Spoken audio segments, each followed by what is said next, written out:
क्या आप जानते हैं आज की डेट में अगर आप किसी नौकरी के लिए अपना सीवी भेजें तो एक इंसान नहीं, मशीन आपका सीवी पहले देखेगा। वो एक्सेप्ट होता है या रिजेक्ट होता है, ये कोई एचआर डिपार्टमेंट नहीं, बट पहले सॉफ्टवेयर टेक एआई डिसाइड करता है। और एक बार वो वेटिंग हो जाए उसके बाद वो एचआर के हाथ में पड़ता है। और इंसान जनरली, एचआर के जो लोग हैं वो स्टडीज बताती हैं, जनरली एक सीवी पर सिर्फ 7 सेकंड स्पेंड करते हैं। ये बहुत सारी इंफॉर्मेशन है एक बार में लेने के लिए, तो मैं आपको धीरे धीरे करके बताती हूँ कि ऐसा क्या हो रहा है इस पूरी जॉब इंडस्ट्री में, सीवीज कैसे वेट होते हैं, एंड इम्पॉर्टेंटली आप अपना सीवी कैसे बनाएं कि सिर्फ इंसान नहीं, एआई और जो सॉफ्टवेयर्स हैं जो इसे वेट करते हैं वो भी आपके सीवी से इम्प्रेस हो जाएं। नमस्कार, मेरा नाम है सोनल मेहरोत्रा कपूर और आप देख रहे हैं नौकरी की बात। हर हफ्ते हम इस चैनल पर आपके लिए एक इंटरेस्टिंग डिटेल लेकर आते हैं, एक वीडियो लेकर आते हैं जिसमें हम आपको नौकरी के जगत में, वर्क प्लेसेस में क्या ट्रेंड्स चल रहे हैं, क्या नई चीज़ें चल रही हैं, उसके बारे में हम आपको बताते हैं। और आज हम आपको बताएंगे कि एक परफेक्ट सीवी कैसा दिखता है ना। सीवी के बारे में अगर आप देखेंगे तो पूरे गूगल में आप करें तो बहुत टेम्पलेट हर जगह फ्लोट होता है। सब आपको बताएंगे कितना बड़ा होना चाहिए, कितना छोटा होना चाहिए, कौन सा फॉन्ट बनाना चाहिए। तो हम आपको ज्ञान नहीं दे रहे हैं इस वीडियो में। इस वीडियो में हम आपको स्टेप बाय स्टेप गाइड करेंगे कि सीवी की स्टार्टिंग से लेकर एंड तक क्या दिखना चाहिए, क्या कीवर्ड्स होने चाहिए, किन चीज़ों को नहीं लिखना चाहिए, किन चीज़ों को एम्फसाइज करके लिखना चाहिए। तो अगर आप ये वीडियो देखना शुरू कर रहे हैं तो एक पेन एंड पेपर के साथ बैठ जाएं और जब तक ये खत्म होगा आपका सीवी रेडी हो जाएगा। ठीक है, तो शुरू करते हैं। सबसे पहले रिमेंबर, लाइक करें, शेयर करें, सब्सक्राइब करें, हमारा बेल आइकॉन ज़रूर दबाएं। मनी कंट्रोल को आप फेसबुक पे, इंस्टाग्राम पे, ट्विटर पे, हमारी वेबसाइट पर भी देख सकते हैं। यूट्यूब चैनल पर तो ज़रूर देखें। तो सबसे पहले हम शुरू करते हैं कि इंटरेस्टिंग डिटेल्स है। जब हम रिसर्च कर रहे थे इस टॉपिक के बारे में, जैसे मैं हर हफ्ते आपसे कहती हूँ, हम एक्सपर्ट नहीं है, हम आपके लिए एक्सपर्ट से बात करते हैं और वो जो बताते हैं हम सब कंक्लूड करके आपको बताते हैं कि आपको ये करना है। तो हम जब रिसर्च कर रहे थे तो एक बहुत इंटरेस्टिंग सा स्टेटिस्टिक सामने आया। ये था ऑस्टिन बेल्सैक के द्वारा। ये एक फाउंडर हैं कल्टिवेटेड कल्चर के। कल्टिवेटेड कल्चर एक बहुत फेमस वेबसाइट है जो लोगों को सीरीज़ कैसे बनाना है वो बताती है और उनके जॉब्स कैसे उनको मैच कराती है, एक्सेट्रा। तो ये जो इंसान है, जो फाउंडर हैं ऑस्टिन, इन्होंने करीब 1,25,000 रेज्यूमेज पढ़े और उसके बाद एक कंक्लूजन निकाला कि 3 चीज़ें हैं जो सीवीज़ में काम करती हैं। 3 ट्रेंड्स वो लेकर आए जो सबसे पहले मैं आपको बताना चाहती हूँ। सबसे पहला उनका था कि जिन सीवीज़ में लिंक्डइन प्रोफाइल मेंशन्ड होता है वो सीवीज़ हमेशा बेटर रैंक करते हैं। पर उनकी रिसर्च जो थी, जो उन्होंने करीब 1.5 लाख के करीब रेज्यूमेज देखने के बाद करी थी, उसमें था कि 48% जो है रेज्यूमेज में वो लिंक्डइन प्रोफाइल लिखा ही नहीं होता है। इंटरेस्टिंग फैक्ट है। दूसरा, उन्होंने कहा कि मेट्रिक्स एंड नंबर्स आप बेस्ट प्रैक्टिसेस, मतलब अगर आप सिर्फ ये ना लिखें कि I am good at this, I am good at that, पर आप एक मैट्रिक्स दें, उसका नंबर दें कि मैंने अपनी कंपनी को यहाँ से यहाँ तक पहुँचा दिया या टॉप लाइन और बॉटम लाइन यहाँ से यहाँ तक पहुँचा दी, तो वो हमेशा काम करता है। और अगेन उनका एनालिसिस था कि सिर्फ 26% जो रेज्यूमेज उन्होंने पढ़े उस करीब 1.5 लाख में से, उसमें 5 सिर्फ इंस्टेंसेस थे मैट्रिक्स एंड नंबर्स के, और करीब 26% ऐसे रेज्यूमेज थे जिसमें कुछ भी मेंशन नहीं था। ये क्लियरली वाले रेज्यूमेज थे जो कभी ऊपर तक पहुंच नहीं पाए। और नंबर 3, उनका बहुत इंपॉर्टेंट ऑब्जर्वेशन है कि जो रेज्यूमे की लेंथ होती है वो करीब 450 से 600 वर्ड्स तक ही होनी चाहिए। एंड ये जो पूरे 1.5 लाख रेज्यूमेज थे उसमें से 90,000 रेज्यूमेज में की रेंज जो थी, जो वर्ड्स की रेंज थी, वो 600 से ऊपर थी। अगर आप कोई बहुत फ्लफी बज़वर्ड्स यूज़ करते हैं, मतलब बहुत बड़े शब्द अगर यूज़ कर रहे हैं और आप बहुत क्लीशेज यूज़ कर रहे हैं या फिर आपका ग्रामर गलत है, प्रोनाउंस इनकरेक्ट हैं, तो वो ऑब्वियसली आपका रेज्यूमे रिजेक्ट हो जाएगा। सो ये कुछ बेसिक्स थे जो आपको जानने चाहिए, जो हमारी रिसर्च पर निकल कर आया, तो मैंने सोचा आपको पहले बता दें। अब हम शुरू करते हैं स्टार्टिंग से, टॉप टू बॉटम आपका सीवी कैसा दिखना चाहिए। तो सबसे पहले आता है आपका right on top, who are you, और आपका इंट्रोडक्शन। ना इसमें बहुत बड़ी गलती एक लोग करते हैं जो लिख देते हैं सबसे ऊपर सीवी या रेज्यूमे। अरे एचआर को या एआई को नहीं पता करना है कि वो सीवी या रेज्यूमे, वो उनको पता है, वो जानना चाहते हैं कैंडिडेट कौन है। तो सबसे पहले अपना नाम लिखें, अपना ईमेल आईडी लिखें, अपना फ़ोन नंबर लिखें, एड्रेस आप चाहें तो इंक्लूड कर सकते हैं, चाहे तो स्किप भी कर सकते हैं। इसमें एक प्रो टिप याद करिएगा और हमेशा याद रखिएगा कि कई लोग अपना जो ईमेल एड्रेस है वो वही चला रहे होते हैं जो उन्होंने 5th या 6th स्टैंडर्ड में बनाया होता है, तो वो आप ना रखें। इसमें हम एक रिसर्च कर रहे थे, उसमें निकल कर आया कि 76% CVs जो होते हैं जो रिजेक्ट हो जाते हैं क्योंकि उनका जो ईमेल आईडी होता है वो बहुत ही अनप्रोफेशनल होता है। सो कूल डूड अखिल करके अगर आपका ईमेल है तो प्लीज़ उसे चेंज करें और थोड़ा प्रोफेशनल बनाएं जिससे कंपनी को लगे आप एक सीरियस इंसान हैं। ठीक है, तो सबसे पहले हो गया आपका इंट्रोडक्शन, आपका नाम। उसके बाद आपका आता है करियर गोल और अचीवमेंट। करियर गोल्स कैसे मेंशन करना इंपॉर्टेंट है। करियर गोल्स के लिए सबसे पहले आपको लिखना होगा कि आप जिस करियर ग्राफ पे चल रहे हैं आप उसमें क्या अचीव करना चाहते हैं एंड इम्पॉर्टेंटली कैसे अचीव करना चाहते हैं। यहाँ पर आप इम्पॉर्टेंट है कि लिखें, हाईलाइट करें कि आपका ड्रीम जॉब जो है उसके लिए आपने कैसे काम करा है, एग्जाम्पल दें।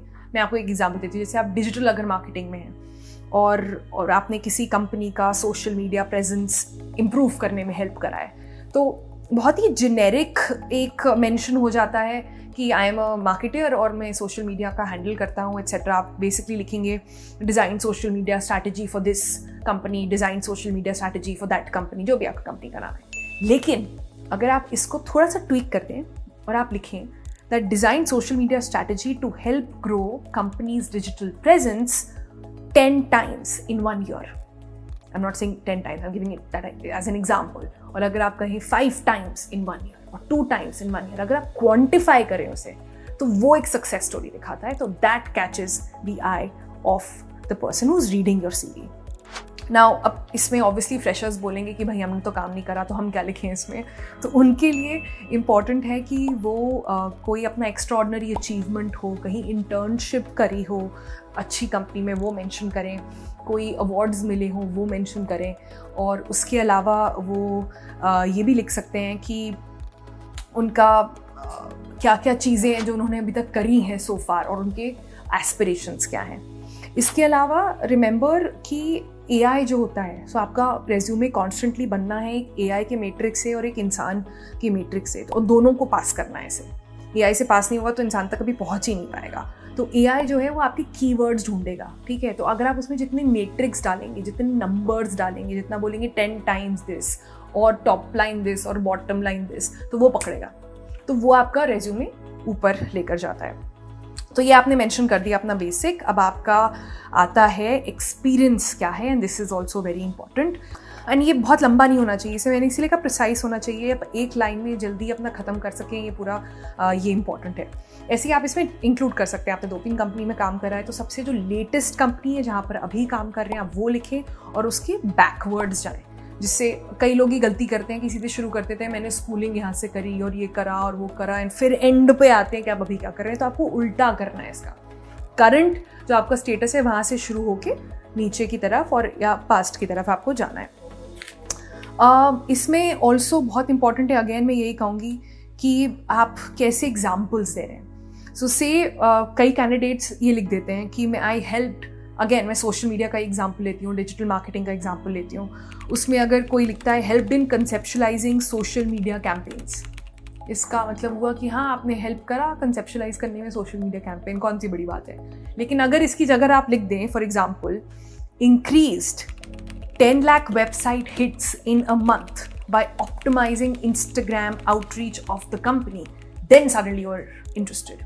Then the person says, oh, कि आपने क्या किया है, आपने एक एग्जाम्पल से क्वांटिफाई करा है कि आपने जो इतना काम करा, आपकी जो डेजिग्नेशन थी, आप जिस रोल पर थे उसने अचीव क्या किया, एंड ये अचीवमेंट ही आपको आपका नेक्स्ट बिग जंप या नेक्स्ट बिग जॉब दिखाएगा। तो उस पर अगेन बहुत इंपॉर्टेंट करें, अगेन आप नंबर्स डालेंगे तो AI भी को भी इम्प्रेस करेगा, इंसान को भी एक मेजरेबल आइटम मिल जाएगा। ऐसे ही आप सारी कंपनीज़ के लिए रिपीट कर सकते हैं जितनी कंपनीज़ में आपने काम करा है। नाउ फ्रेशर्स के लिए अगेन प्रॉब्लम हो जाएगी, एक्सपीरियंस नहीं है, अब हम क्या लिखें इसमें। तो इसमें हमने कुछ रिसर्च करा, तो उसमें 3 पॉइंट मैं आपको बताना चाहती हूँ जो आप लिख सकते हैं फ्रेशर्स स्पेशली अगर आपके पास एक्सपीरियंस नहीं है। सबसे पहले नंबर ऑफ प्रोजेक्ट्स जो आपने कंप्लीट करें हैं ड्यूरिंग योर एकेडमिक जर्नी, आपने साइड में कोई प्रोजेक्ट्स करे हों, अपने कॉलेज में कोई प्रोग्राम्स ऑर्गेनाइज करे हों, कोई रेडियो शो करा हो, कोई पॉडकास्ट करा हो, सारी चीज़ें मेंशन करें। एक्स्ट्रा करिकुलर एक्टिविटीज़ में आपका क्या इन्वॉल्वमेंट रहा है, कोई अवार्ड्स मिले हैं आपको, वो सब लिखें। और उसके बाद अपना करियर का पूरा उसमें डालें कि क्या क्या चीज़ें जो हैं आपने अभी तक अचीव करी हैं। सिमिलरली मिड लेवल और सीनियर लेवल के लोगों में ओवरऑल ये देखा गया है कि एचआर जनरली फोकस करते हैं कि इनका एक्सपीरियंस कितना है और वो एक्सपीरियंस जो आपका जॉब डिस्क्रिप्शन है जिसके लिए आप अप्लाई कर रहे हैं उससे मैच कर रहा है कि नहीं। तो जब भी एक्सपीरियंस लिखें उसकी लैंग्वेज ऐसी ट्वीक करें कि वो सेंस बना सके। रिमेंबर, आप जिस कंपनी के लिए अप्लाई कर रहे हैं वो एचआर हो सकता है आपकी करंट जॉब को ना समझता हो, लेकिन अगर आपने ट्वीक करके उनको समझाने की कोशिश करी, जो जॉब डिस्क्रिप्शन है उसकी लैंग्वेज में आपने मैच करने की कोशिश करी, तो वो आपको ज़रूर हेल्प करेगा। उसके बाद आता है next column which is educational qualifications. ना ये बहुत बेसिक है, सब लोग जनरली इसमें सही लिखते हैं, बट इसमें भी आपको बहुत छोटा सा ही लिखना है। अगर आप MBA हैं तो आप लिख दें कि आप मास्टर इन बिजनेस एडमिनिस्ट्रेशन है, अपना कॉलेज लिखें, ईयर ऑफ ग्रेजुएशन लिखें, अपना फाइनल स्कोर बताएं, और उसके अलावा कोई अवार्ड्स वगैरह अगर मिले हैं तो वो मेंशन करते हैं। ये सबसे छोटा कॉलम होता है बेसिकली, एंड ये प्रिटी मच आपका पूरा स्ट्रक्चर डिफाइड कर देता है। बट इस पूरे स्ट्रक्चर के बाद कुछ प्रो टिप्स हैं, तो यही चीज़ सब लोग लिखेंगे, पर आप क्या और लिखें और आप कैसे हट के लिखें कि आपका CV एकदम बढ़ के आ जाए, उसके कुछ प्रो टिप्स हैं। तो अब मैं जो बताने वाली हूँ उसे बहुत ध्यान से सुनिए। सबसे पहले मैंने आपको स्टार्टिंग में भी बताया था, जो रिसर्च हुई थी, कि आपका लिंक्डइन प्रोफाइल लिंक्ड है कि नहीं आपके प्रोफाइल में, वो बहुत इंपॉर्टेंट है। कई लोग गलती करते हैं कि वो अपना सिर्फ हैंडल डाल के छोड़ देते हैं। तो अब हैंडल डाल के कौन जाके लिंक्डइन पे अलग से सर्च करेगा, टाइप करेगा और आपको ढूंढेगा? किसी के पास इतना टाइम नहीं है। याद करिए 7 सेकेंड्स ही स्पेंड कर रहे हैं वो। उन 7 सेकेंड्स में अगर आपने वो लिंक अटैच कर दिया है, वो कैसे अटैच करना है, बहुत सिंपल प्रोसेस है। आप जाइए और इंसर्ट लिंक करके एक ऑप्शन आता है डॉक पे, वो डालिए, उसमें जो URL है आपके लिंक्डइन प्रोफाइल का उसे पेस्ट करिए, और इस 3 सेकेंड के प्रोसेस में आप देखेंगे ह्यूज स्टेप अप मिल गया है आपको बाकी लोगों से जिन्होंने अपना प्रोफाइल लिंक नहीं अटैच करा होगा।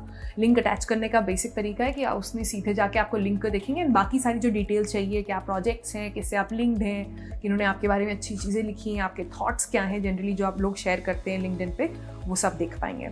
इसमें एक प्रो टिप याद रखिएगा कि आपका सारी डिटेल्स जो लिंक्डइन पर हैं वो मैच करनी चाहिए जो आप CV पे लिख रहे हैं, क्योंकि वो HR 1 मिनट के अंदर समझ जाएगा कि लिंक्डइन पे कुछ और लिखा है, CV में कुछ और लिख रहा है, तो यहाँ कुछ घपला है। तो आपको पहले से ही स्मार्टली प्ले करना है कि लिंक्डइन पर जो लिखा है और जो CV में लिखा है वो मैच कर रहा हो। उसके अलावा जनरली लिंक्डइन प्रोफाइल्स जिनकी एक्टिव होती हैं, जो पार्टिसिपेट करते रहते हैं, वो भी अच्छा माना जाता है। उसके अलावा 2 और चीज़ें हैं जिसको आपको ध्यान रखना है, विच इज़ स्किल सेट जो आपको मेंशन करना है, और second is keywords. Skill set की बात करते हैं पहले। जो स्किल सेट है उसमें जनरली आप मेंशन करें कि आप क्या क्या स्किल्स पोसेस करते हैं। स्किल्स का भी एक कीवर्ड चेक होता है, तो इसके लिए सबसे इंपॉर्टेंट है उसी अपने जॉब डिस्क्रिप्शन जिसके लिए आप अप्लाई कर रहे हैं, जिसमें डिफाइन करा गया है रोल, उस पर जाइए, उसमें उन्होंने स्किल्स लिखे होंगे, उन स्किल्स को मैच करिए अपने स्किल से। एक तो झूठ बिल्कुल मत बोलिएगा, आप बहुत जल्दी पकड़े जाएंगे अपने इंटरव्यू में और बाकी सारी चीज़ों में भी। तो स्किल्स को प्रूव करने के लिए लिखिए उसके साथ कौन कौन से सॉफ्टवेयर्स हैं जो आपको आते हैं उन स्किल सेट से रिलेटेड। मेंशन करिए कौन सी लैंग्वेजेस आप जानते हैं, कौन सी लैंग्वेज में आप पढ़ सकते हैं, लिख सकते हैं, बातचीत कर सकते हैं, वो सारी चीज़ें मेंशन करें। वो आपको ह्यूज लेग अप देता है, कई सारी जॉब्स में देखा गया है। और सेकंड आता है बहुत important, keywords. Now keywords is the heart, is the way software, AI, tech applications आपका CV पढ़ते हैं, समझते हैं। तो इन कीवर्ड्स को लिखना बहुत इंपॉर्टेंट है। जब रैंडमली किसी वेबसाइट पे naukri.com, monster.com, लिंक्डइन पे सर्च होता है तो वो कीवर्ड से ही होता है। जैसे हैशटैग्स होते हैं वैसे कीवर्ड से ही सर्च होता है। तो वो सारे कीवर्ड्स आपके रेज्यूमे में हो बहुत इंपॉर्टेंट है। या आप अपना कोई क्वालिफिकेशन डिफाइन कर रहे हैं, या अपने बारे में कुछ बता रहे हैं, या आप अपना एक्सपीरियंस लिख रहे हैं, तो इन सारी चीज़ों में क्या वो कीवर्ड्स यूज़ कर रहे हैं कि नहीं, ये बहुत इंपॉर्टेंट हो जाता है। और सिर्फ नंबर ऑफ कीवर्ड्स इंपॉर्टेंट नहीं है, but right match of keywords important है। पर कैसे पता चले कि आप जो कीवर्ड यूज़ कर रहे हैं वो सही है कि गलत? अगेन, जॉब डिस्क्रिप्शन पढ़िए ठीक से, फिर से पढ़िए, फिर से समझिए उसमें से कौन कौन सी की चीज़ें उन्होंने लिखी हैं, और उन कीवर्ड्स को अकोमोडेट करिए अपने CV के अंदर। ऑफ कोर्स अगर आपके आपके पास वो स्किल सेट है, वरना प्लीज़ स्किप कर दीजिए। HR भी काफ़ी स्मार्ट होते हैं। अगर AI से आपने पास कर लिया तो HR 2 मिनट के अंदर समझ जाएगा कि इसका स्किल सेट ये बोल रहे हैं ये सब है, पर जॉब तो इसने एक्सपीरियंस किसी और चीज़ में करा है, तो ये मिसमैच हो रहा है। तो उसमें अगेन जो बेल्सा की रिसर्च थी उसमें यही था कि एवरेज जॉब डिस्क्रिप्शन जो निकलता है उसमें जनरली 43 कीवर्ड्स होते हैं। तो आपके पास 43 कीवर्ड्स हैं प्ले करने के लिए, और कैसे आप उसको इनकॉर्पोरेट कर सकते हैं अपनी CV के अंदर, कैसे उसे अलग अलग जगह डाल सकते हैं। और अब जब आपने ये सब कर लिया है तो देखिए कि आपका CV कितना बड़ा हो गया है। लेंथ जो है CV की वो बहुत इंपॉर्टेंट होती है। कई लोग 1 पेज का CV लिखते हैं, कुछ लोग लिखते ही जाते हैं 10-10 पन्नों की CV दे देते हैं। प्लीज़ अपना CV ऐसा ना बनाएं। एक एवरेज जो CV होता है वो 2 पेजेस से ज़्यादा बिल्कुल भी नहीं होगा। तो अगेन ट्राई करिए कि जो आप एक्स्ट्रा चीज़ें बताना चाहते हैं लोगों को वो सब आपकी लिंक्डइन पर हो। जैसे आपने जब प्रेस करा तो आपके पेज पर आपको दिख जाएगा कि आपकी हाइलाइट्स क्या हैं। पिन करिए उन चीज़ों को। ट्विटर हैंडल अगर आप डालना चाहते हैं तो वो डाल सकते हैं। हालांकि वो थोड़ा ट्रिकी हो जाता है क्योंकि कई कंपनीज़ जो हैं उनकी सोशल मीडिया पॉलिसी होती हैं। तो अगर आप कोई बहुत पॉलिटिकल व्यू ले रहे हैं, नहीं ले रहे हैं, कहीं आपने बहुत अपने पर्सनल व्यूज़ ऐसे शेयर करें जो कंपनी की आइडियोलॉजी से मैच नहीं करता, तो ये सारी वेट होती हैं आपको नौकरी देने से पहले। तो ज़रा सोच समझ के शेयर करें, और अगर करें और नौकरी देने से पहले ये सारी चीज़ें चेक कर लें कि आप कोई बहुत पॉलिटिकली इनकरेक्ट चीज़ तो नहीं लिख रहे हैं, या फिर आपकी जो फिलॉसफी है वो बेसिक मैच है कि नहीं कंपनी से। कोई ये नहीं कह रहा है कि आप बदले सारी चीज़ें, अपनी पूरा प्रेजेंस सोशल मीडिया पे जस्ट बिकॉज आपको वो जॉब चाहिए। बट आपके लिए इंपॉर्टेंट है ये सोचना कि मैं जिस तरह से सोचता हूँ, मैं जिस तरह से अपने काम को अप्रोच करता हूँ, क्या वो कंपनी से मैच कर रहा है कि नहीं। At the end of the day HR भी यही देखेगा, कोई सही गलत नहीं है होता है इसमें।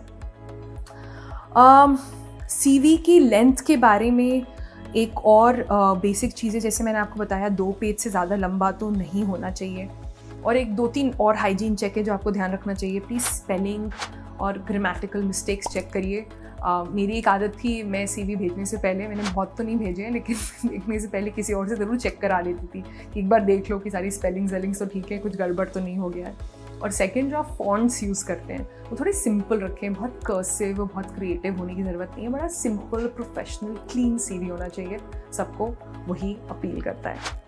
So that's it. I hope ये आपको हेल्प करे आपका CV लिखने में और आपका ड्रीम जॉब आपको दिलाने में। हमें कमेंट सेक्शन में ज़रूर बताइए कि आपका एक्सपीरियंस पूरा कैसा रहा CV लिखने का। एक और मैं प्रो टिप दे सकती हूँ जाने से पहले, और ये बहुत इंपॉर्टेंट है। जितने हमने एक्सपर्ट से बात करी, सब ने हमसे यही कहा, स्पेशली HR के जो लोगों से हमने बात करी, उन्होंने यही कहा कि अगर आप एक CV बना के सोच रहे हैं कि आप सारी जॉब्स में वही अप्लाई कर देंगे तो वो काम नहीं करेगा। अगर आप किसी जॉब को बहुत शिद्दत से चाहते हैं तो आपको अपना CV उस जॉब के लिए डिज़ाइन करना पड़ेगा। वो HR को भी लगेगा कि आपने एफर्ट डाला है और आप इस जॉब के लिए सीरियस है इस तरह से। तो एक CV का स्ट्रक्चर हमने आपको मोटा मोटा बताया है, उसकी कीवर्ड्स कैसे बदलने हैं, आपको क्या चीज़ें हाईलाइट करनी है, क्या नहीं करनी है। ये job description to job description differ करेगा, और आप जब लिखें अपना CV तो उस हिसाब से अप्रोच करें। ये ना सोचें कि एक लिख लिया, एक काम हो गया, अब मैं सबको भेज देता हूँ। तो ये एक और प्रो टिप है जो आपके काम आ सकती है। आज के लिए इतना ही। हमें मनी कंट्रोल पे देखने के लिए बहुत बहुत शुक्रिया। अपने सारे जितने कमेंट्स हैं ज़रूर लिखें, और अगर CV के बाद आपको जॉब मिल जाए और जॉब इंटरव्यू के लिए आप पहुँच जाएँ, और अगर वो जॉब इंटरव्यू एक स्टार्टअप में है तो उसके लिए हमने एक और वीडियो करा है, वो जाके ज़रूर देखें। आज के लिए इतना ही। नमस्कार।